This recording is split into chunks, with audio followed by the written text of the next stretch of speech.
We left off last week with the question that Pilate had asked to Jesus. What is truth? How many of you went out and asked your coworkers or people you knew what was truth? What is truth? Anybody get any good responses? No? Anybody get some puzzled looks? Well, that's what Advent's about. We're going to continue to ask ourselves that question and look for what is truth. Now, in our Old Testament lesson, we hear about a sign that Isaiah is giving.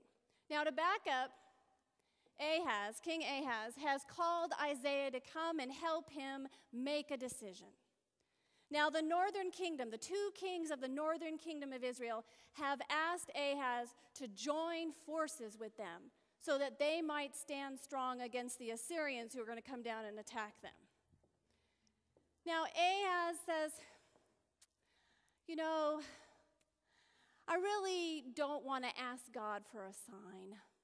We shouldn't bother God with asking for a sign. So he seems to be acting all pious about this, when really he's trying to delay a decision. Sound familiar? Anybody else having to make a pretty big decision in life and you're hemming and hawing and you're saying, let's put it off one more day? No? You all are pretty good, decisive.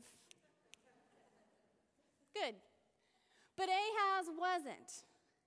And so he said, I don't think I should ask God for a sign. But Isaiah says, you know what? God is good, and God is going to give you a sign anyway. And that sign is a pregnant woman. Now you're going, A pregnant woman is your sign. And the child that woman is carrying will be called Emmanuel, God with us. Now that sounds like a pretty good sign. In that chapter, Isaiah goes on to tell Ahaz that it's pretty futile. The northern kingdom of Israel is going to fall. The Assyrians are going to take over his kingdom. But the only one you can trust in is not in these powerful kings who are trying to draw you in, but in God with you, Emmanuel. A sign is a pregnant woman. Now, this isn't interpreted as a foretaste or a foreshadowing of Jesus coming. Some scholars talk about it. It is actually Isaiah talking about his own wife. But for us today, we'll look at it as a foreshadowing of Jesus coming. And then in our gospel reading, we move to another story. We look upon another faithful man who actually is in the service of God, in the temple, has been praying to God, and his wife is from the priestly order of Aaron. They're in tight with God. And so they've been praying for a child, and it hasn't happened. And so Zechariah goes in to serve God, and there's an angel of the Lord there. Anybody know who that angel is? Gabriel. We know what kind of news Gabriel brings, right? And so Gabriel tells this faithful man, your prayers have been answered. You're going to have a son. How does he react? He laughs. He's skeptical. How can that happen? We're old. Do you notice how subtle it is? He says, I'm an old man, but my wife is getting on in years. What a great way to say it. Not only faithful, but smart. But you take these two faithful men God comes to them and hands them miracles, hands them hope. And how do they respond? We're told to expect miracles. As a people of faith, we're told to expect God to be present in our lives and expect miracles. How many of us wake up every day expecting to see a miracle in your life? Especially if you get on the 405. We don't. I don't. What is it that we get into our ruts and we forget that we have Emmanuel, God with us, and then we're told to expect miracles? This sermon series is called A Different Kind of Christmas. Now, some of you might say, I don't want a different kind of Christmas. I like the kind of Christmas I have every year. Anybody in that category? Yeah? Don't mess with my Christmas traditions. You know, I get out the day after Thanksgiving, we get everything out, we put everything up, we break a few things.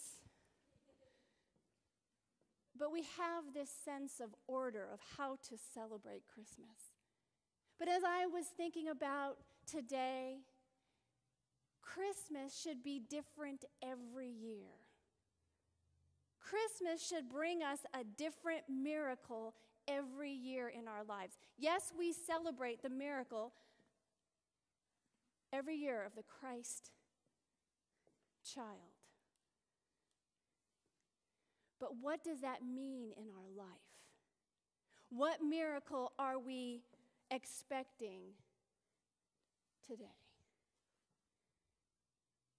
Now, we're going back to the miracle of the pregnant woman being a sign. We know that when someone is pregnant, there is all of these possibilities that happen. All these dreams that begin to surface. And the same can be said when we open ourselves up to God birthing in us a miracle. We become pregnant with possibilities. I didn't say we become pregnant since you're all going to run screaming, or somebody's going to say, the pastor said she's pregnant. That's happened before. I'm not. This is being pregnant with possibilities. God's possibilities. The possibility of having your life changed. Sound like fun? Yeah, we get a little nervous. And I suspect that Ahaz and Zechariah began to realize a child in our midst changes everything, right? As we were decorating and putting out this beautiful nativity, thank you, Sarah, we looked at Joseph and said, what is he saying? Right? His hands up, what is he saying? Oh my God, it's a baby. Somebody said, oh no, I've got to pay for college. But when we accept the miracle, when we become pregnant with God's possibilities, our lives are changed. And that's what makes Christmas different. That we're changed, and then we change the things around us. Now, Mike Slaughter in his book writes that what happens to a lot of us as Christians is that we get tied up in the Santa Claus theology. Now again, I'm not saying Santa Claus is bad. I like Santa Claus. I like the Christmas traditions. But when we confuse Jesus with Santa Claus, our view of God becomes skewed. And we think that the miracle of Christmas is the gifts and the material side that we all become so crazy about. And he even points in that sometimes we go into debt to try and create that warm, fuzzy feeling we think should be Christmas. It's not saying Santa Claus is bad, but when we confuse the two, then we get a skewed view.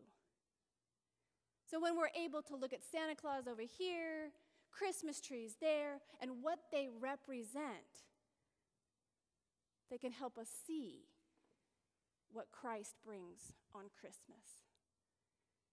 Christ brings Christ's self. Christ brings God into our midst, in our lives, face to face with God. That's truth. Now, what that means for you is what we spend the rest of Advent figuring out. But today, we do have Christ with us in a very special way. We have Christ with us in communion. The one way that God told us that we would be in communion together with God, with one another, and with all of those in God's kingdom. So today, as we begin to open our lives up to the hope that allows us to be pregnant with possibilities, God's possibilities, we'll come forward and receive the holy meal that nourishes those possibilities.